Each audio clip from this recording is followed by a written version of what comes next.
দীঘা যাওয়ার পথে কাঁথিতে মুখ্যমন্ত্রী মমতা বন্দ্যোপাধ্যায়। মুখ্যমন্ত্রীকে দেখতে হাজার হাজার মানুষের ভিড় কাঁথিতে।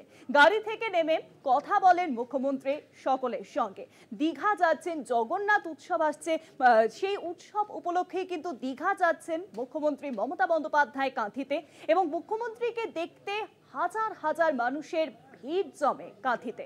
রথ উৎসব উপলক্ষে দীঘা যাচ্ছেন তিনি। ইতিমধ্যে আমরা জানি যে দীঘাতে নতুন জগন্নাথ দেবের মন্দির তৈরি হয়েছে এবং সেখানেই প্রথমবার এবার হতে চলেছে জগন্নাথ দেবের পুজো, রথ উৎসব সেখানে পালন হবে। এবং কাঁথিতে মুখ্যমন্ত্রী মমতা বন্দ্যোপাধ্যায়কে দেখতে হাজার হাজার মানুষ ভিড় জমান, সেই ছবি এখন দেখতে পাচ্ছেন কলকাতা টিভির পর্দাতে। সকলের সঙ্গে হাত মেলাচ্ছেন মুখ্যমন্ত্রী, সকলের সঙ্গে কথা বলছেন তিনি। হাজার হাজার মানুষ ভিড় জমিয়েছেন শুধুমাত্র মুখ্যমন্ত্রী মমতা বন্দ্যোপাধ্যায়কে একবার দেখার জন্য। গাড়ি থেকে নেমে মুখ্যমন্ত্রী সকলের সঙ্গে হাত মেলান, কথা বলেন সকলের সঙ্গে। সেই ছবি এখন দেখতে পাচ্ছেন কলকাতা টিভির পর্দাতে। দীঘা যাওয়ার পথে কাঁথিতে মুখ্যমন্ত্রী মমতা বন্দ্যোপাধ্যায়। মুখ্যমন্ত্রীকে দেখতে হাজার হাজার মানুষের ভিড় জমে কাঁথিতে।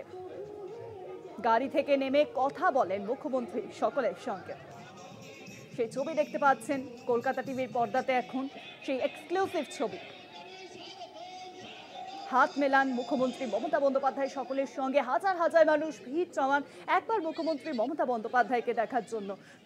রথ উৎসব উপলক্ষে মুখ্যমন্ত্রী দীঘা যাচ্ছেন এবং সেই পথেই কাঁথি যখন পেরোচ্ছিলেন তিনি, তখনই কিন্তু হাজার হাজার মানুষ ভিড় জমান। মুখ্যমন্ত্রী সেই পথ দিয়ে পেরোবেন এই কথা জেনে এবং তারপরেই সকলের সঙ্গে মুখ্যমন্ত্রী হাত মেলান। সেই ছবি দেখতে পাচ্ছেন কলকাতা টিভির পর্দায়।